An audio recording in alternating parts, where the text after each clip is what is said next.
My life in Kenya was really nice. I lived with my mom and my brother. My dad lived in America with my sisters because they got divorced when I was really young.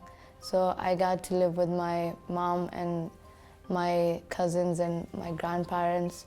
And we used to live in a rural town for a while back, but we moved to the capital city, and I got to go to a boarding school, which was all girls because of my religious beliefs, because I'm Muslim, and my parents were just conservative and the rest of my family.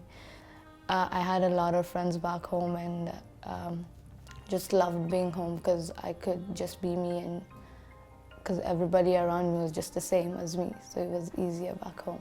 My dad lived in the United States with my two smaller sisters, and the education back home wasn't that good, and my dad, as any other dad, wants the best for their children, and he wanted me to move here so I could have a better education, and it was not that safe back home, so he just wanted me to be safe here. The journey from Kenya to America was really long. I had to go for long hours without talking to my mom and my family back home because I was traveling. Finally arrived in Minneapolis where my dad was waiting for me.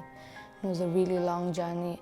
Even though I had traveled alone before, it was just tiresome, and knowing that I wasn't going back after coming, it was just really hard on me. The hardest part from leaving home was just kind of leaving my religious beliefs.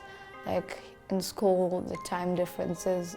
For prayers, I have to pray 5 times a day, and I can't do that with all that's going on in school, covering up, because there's a lot of controversy behind Muslims, and it's not suitable for you to dress up and just wear the hijab all the time. Even if we have a big Somali population, it's still different.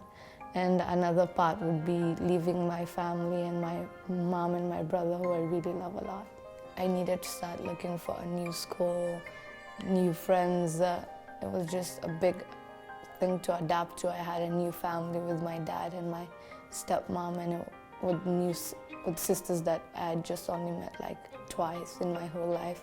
It was just a big change in my life. Life in America is just really different. It's a lot of change.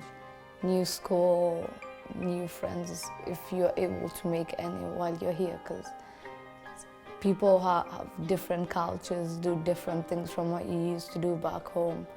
Even to start up a conversation with somebody, it's really hard because you don't know what they're used to, what they've been taught, what are their religious beliefs.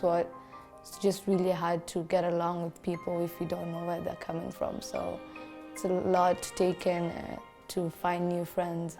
It's really hard to change things when you've grown up, because this is what you've grown up being taught. I want to be a doctor when I go to college and just do medicine.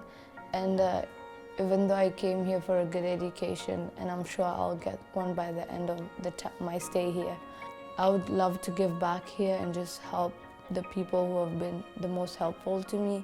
But for me, I think America doesn't need the help that most people back home need, and I would love to go back home and just help the people who need more help, give back to my community, and for raising me the way I am, and to just give back to them, because they're the ones who made sure that I made it here.